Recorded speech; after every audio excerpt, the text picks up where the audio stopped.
Well, hello, friends, and welcome back to another episode of Barriers and Boundaries Resilience Leadership Podcast.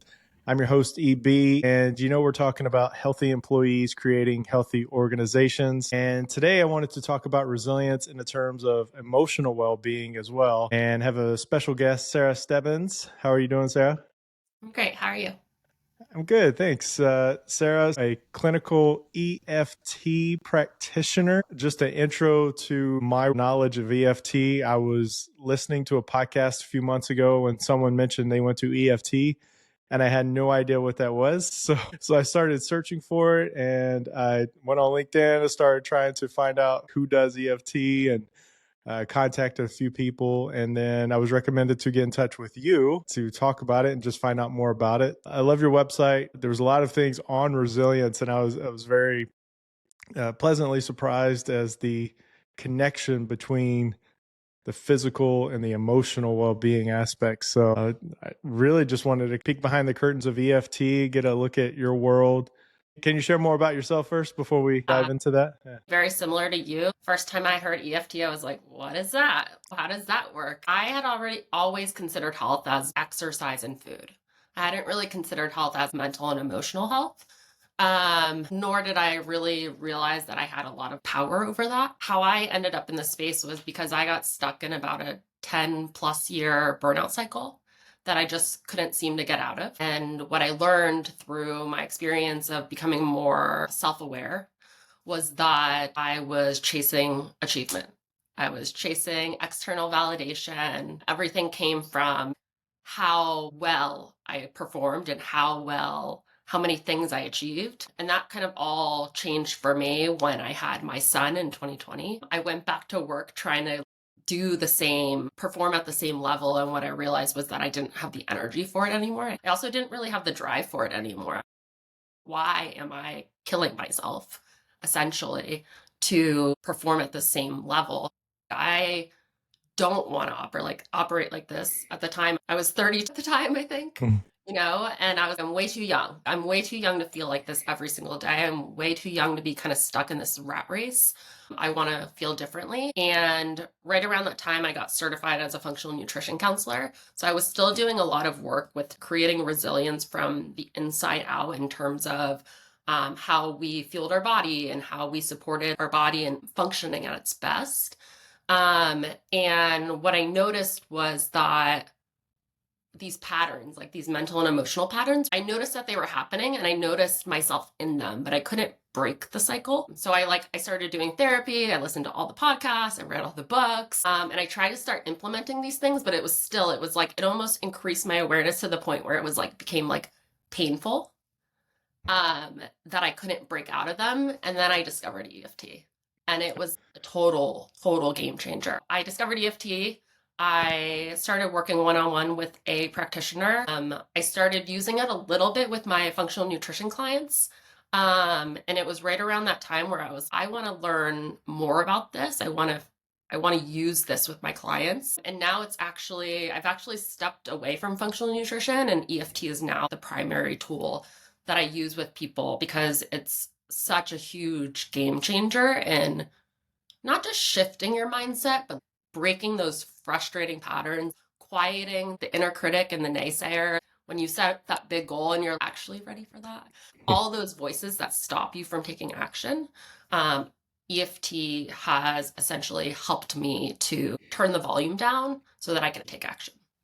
I talk a lot about barriers to growth here on the show, and I don't think I've ever connected the dots with patterns that you talked about as actually being a barrier. When I think of the word pattern, I think of, for example, perfectionism, imposter syndrome, overachieving.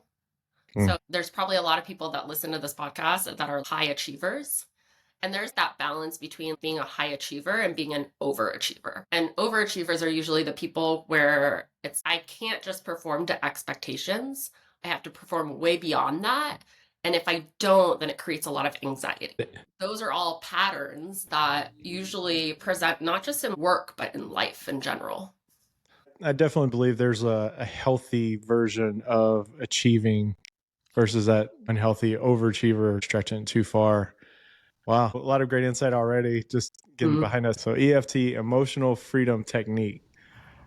What expectations does someone or should someone have going into a session with you?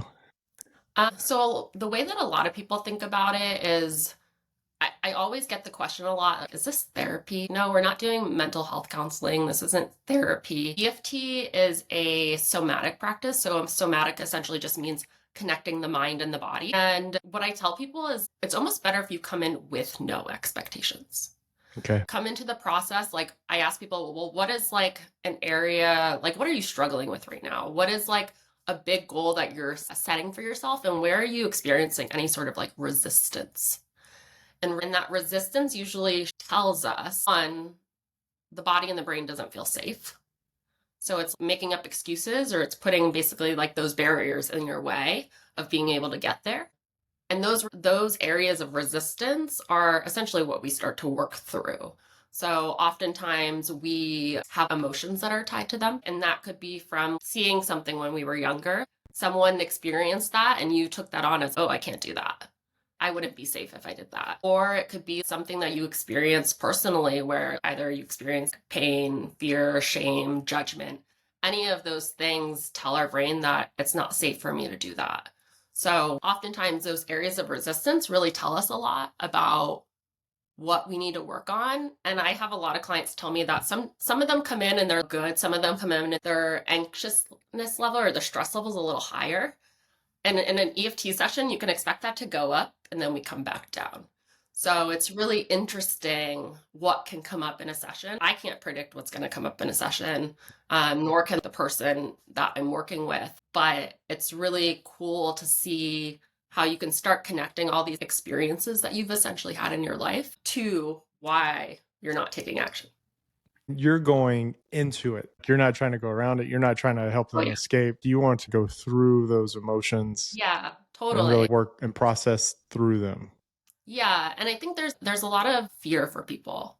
I don't know you that well. This is the first time I'm talking for a lot of people that are brand new. They come to the process. They're like, I don't know you. I don't want to be vulnerable with you. That's really uncomfortable and scary. And that's I would say that's expected.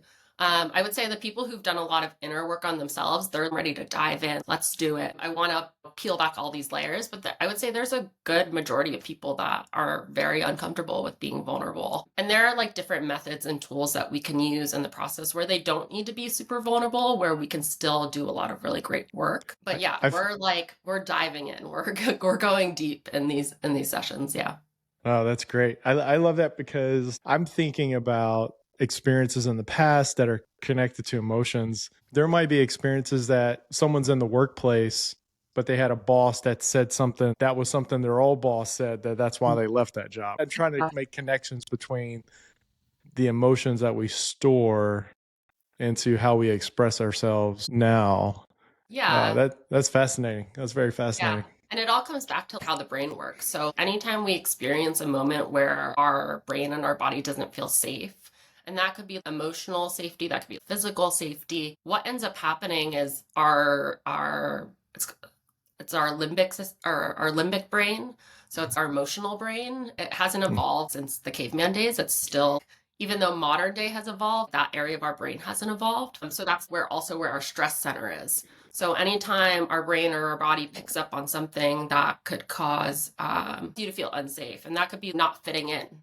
We have this innate need as humans to belong, to be a part of a tribe. So if we don't feel we fit in, what ends up happening is our brain essentially takes that moment and it takes all the aspects of the moment. If you think of all your senses, so what you were hearing, what you were seeing, what you were smelling, what the air felt like, all of those things, it takes all of that and catalogs all of those moments. And then it'll go and find basically similar moments. And then you could think of it like a file folder, like a filing cabinet, a file folder. Yeah. It'll take those moments and it'll put them in the file folder. And those file folders are essentially neural pathways in your brain. It takes that moment, it puts it in the folder, it deepens that pathway. So the more times that you experience something similar to that, the wider that pathway gets. And then it becomes a more automatic behavior because it's so deep and it's so ingrained. In cognitive science, studying the brain, I love hearing explanations for things. That's just what I lean into a little bit more. I'm curious about what are some of the roadblocks that people, when they come to a session and they Mhm. hear you talk about the brain, is there any pushback or resistance to what they're hearing? I don't get that so much. I more so when I tell them how it works. Sometimes I'll get, oh, I don't believe in that. If we think of emotions, emotions are just energy in motion. That's what the word emotion means. And with EFT, it's more commonly known as tapping. What we're doing is we're tapping on meridian or acupuncture meridian endpoints.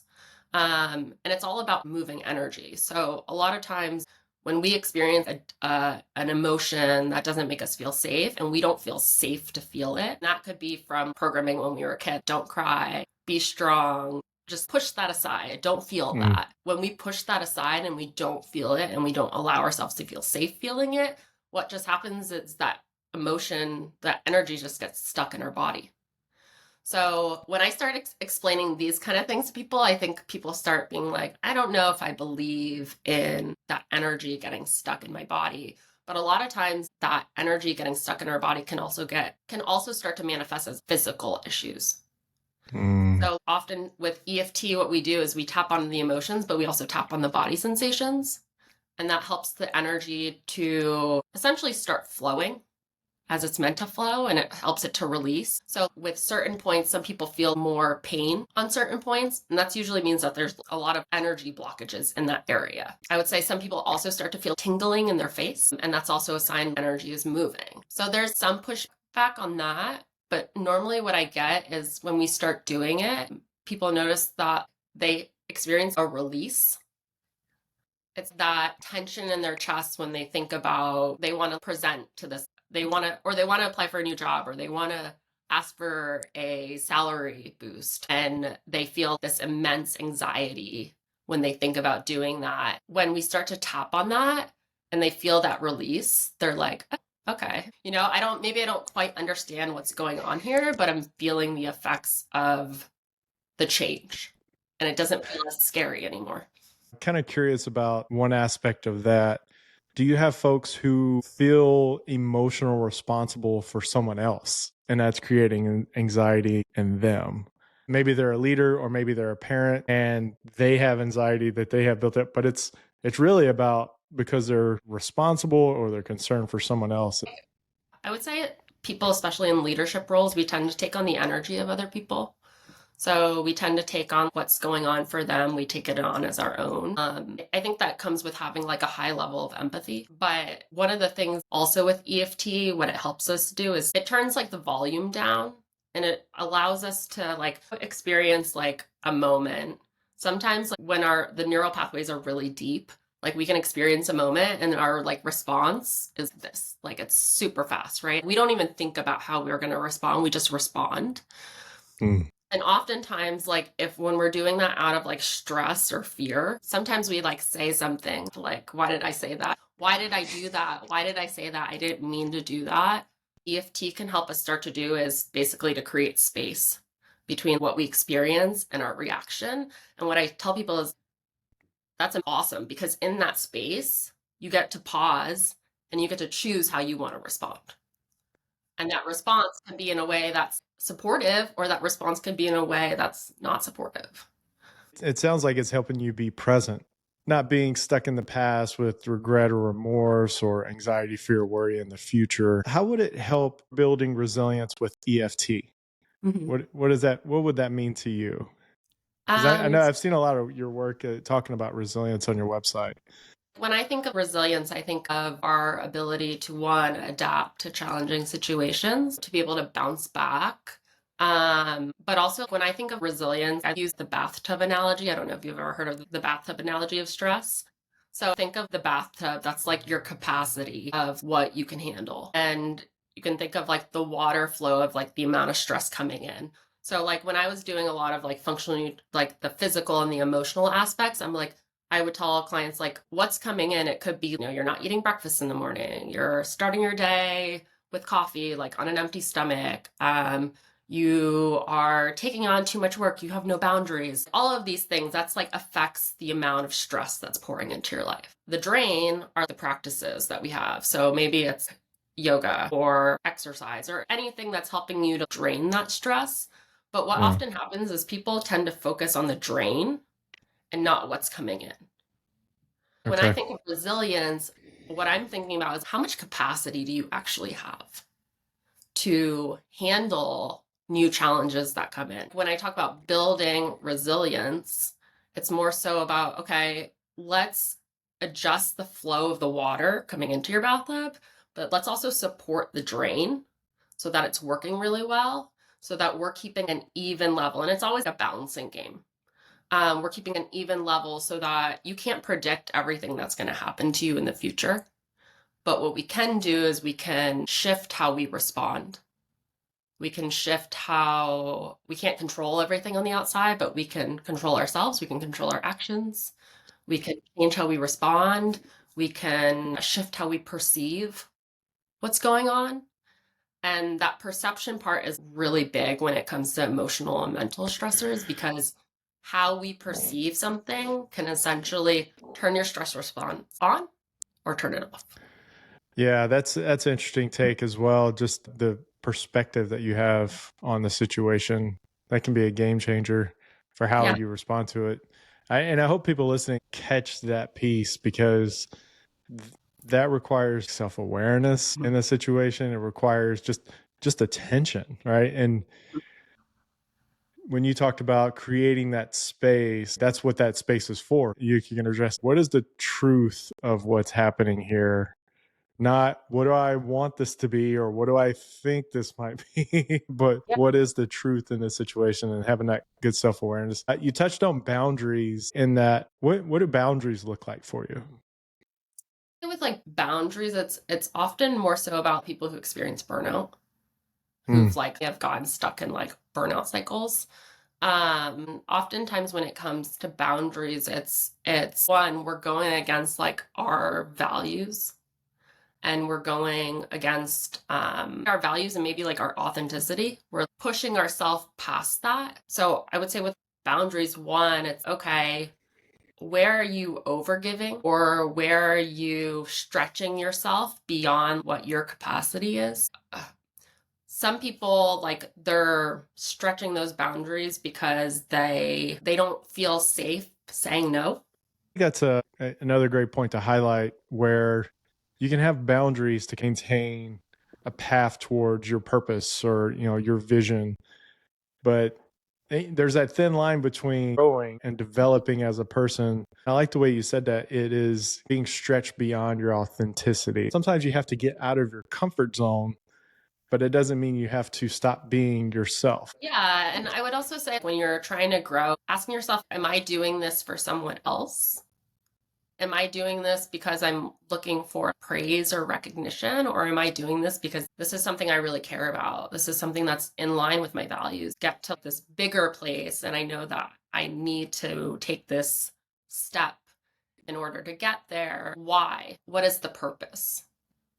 Sometimes when we're stuck in the hustle, we're not taking the time or space to evaluate that. I was actually part of a panel last week that was called Shifting from Hustle to Harmony. And the phrase that I always use when I was in corporate, when I was doing this work, is how can we slow down to speed up? Because when we're in that go, go, go mode, what that's also signaling to our brain is that we're being chased. So if your brain thinks you're being chased, your stress response is turned on.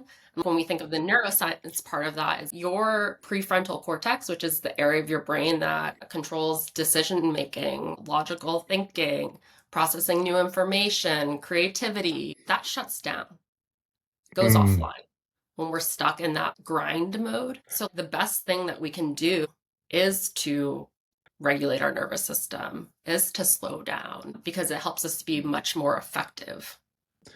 With the prefrontal cortex, the analogy that I'll use with that, I don't think I've actually ever talked about on the podcast. That's the stage in a theater. Some plays, there's a bunch of people on stage at one time, but then you go to some other plays and there's only one or two people on stage. That decision that you have to make, try to get all the other decisions off the stage. Let's put the spotlight on that one actor or that one decision. That metaphor works because people are like trying to process at the same time.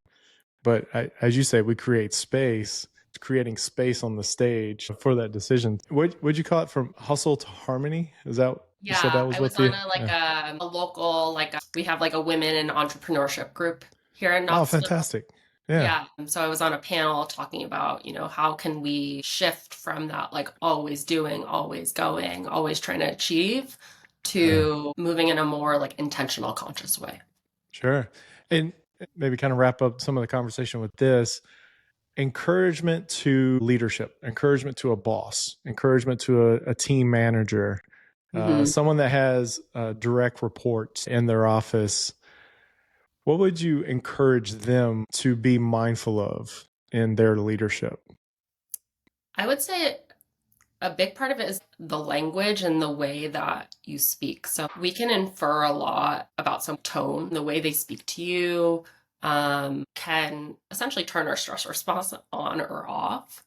So with leadership, of course, you're worried about the bottom line. We're all trying to work towards goals, Yeah. but the best way to utilize and access your team's superpowers is by slowing down, taking the time and the space to check in with people. What's going on in your life? Because sometimes performance at work, especially when someone's a high achiever, a high performer, if all of a sudden their performance starts going downhill, it's likely nothing going on at work. There's something else going on.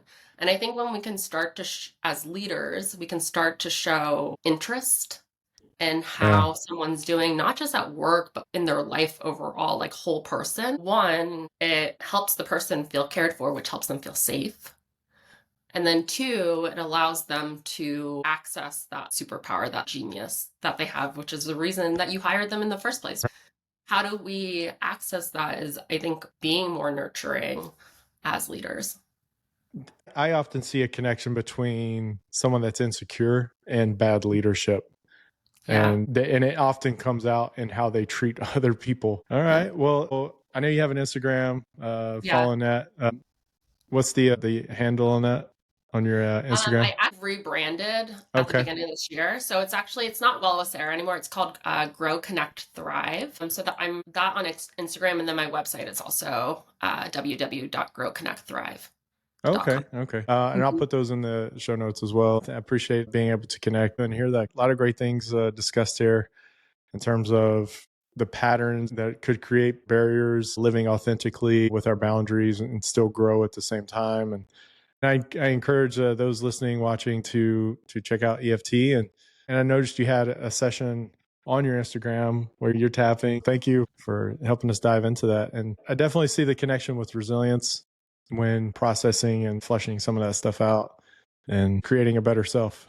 Yeah, totally. And I also have a free community. So I run a free community through Circle, and I do monthly live EFT sessions. And I also post other resources in there. And I would say the majority of people that I do work with are leaders or entrepreneurs, business owners. So that's a great place to start if people are interested in experiencing it and they want to see how it's used in a group setting, maybe before doing it in a one-on-one setting. Okay. Yeah, that's great. Thanks again for being here today. Yeah, thank you. All right, my friends, another great conversation here on Barriers and Boundaries. And I love the importance of the emotional well-being that keeps us healthy, that creates an ability within us to be resilient. We have to start somewhere. And I think her conversation, her points that she made are really significant. So go back and listen to it again, take notes, reach out to her, connect with her, follow her on Instagram. She posts really good stuff on Instagram, even goes over a session, and you can see her doing the tapping and really going over some of the details of what a session may be. Yeah. And I just encourage you to focus on, what does it mean for you to be healthy? What does it mean for your well-being to be resilient? And we're going to keep fighting the good fight. We're going to keep striving for resilience. And until next time, EB out here.